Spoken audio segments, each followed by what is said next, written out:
নিয়েছি। তারপরেও আজকের এই সোহরাওয়ার্দী উদ্যানে এই গণসমাবেশে এই জনতার মহাসমুদ্রে উপস্থিত হয়ে আমরা বুঝতে পেরেছি আজকের এই মহাসমুদ্র জনসমুদ্র ফিলিস্তিনের প্রতি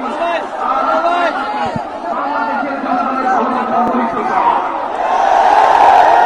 ভৌগোলিকভাবে আমরা ফিলিস্তিন থেকে অনেক দূরে হতে পারি, কিন্তু আজকে এই জনসমুদ্র প্রমাণ করে আমাদের এক একজনের হৃদয়ে বুকের ভেতরে বাস করে একটা ফিলিস্তিন, আমাদের হৃদয়ে বাস করছে একটা জনতা, আমাদের হৃদয়ে বাস করে একটা আন্তরিক শিক্ষা বলুন ঠিক। আমরা আজকে সহমতি প্রকাশ করবো আমাদের মুসলিম ভাইদের উদ্দেশ্যে।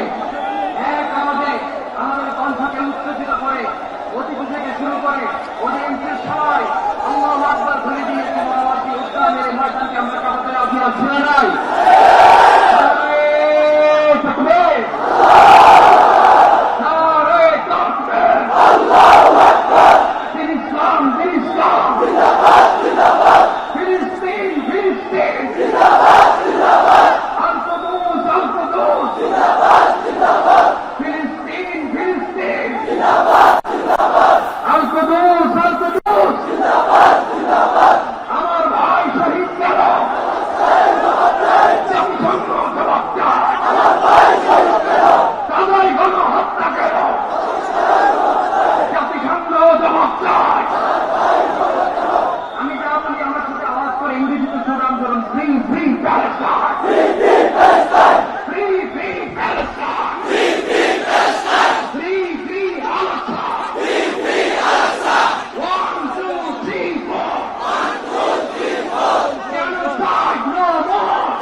আসসালামু আলাইকুম ওয়া রাহমাতুল্লাহি ওয়া বারাকাতুহু।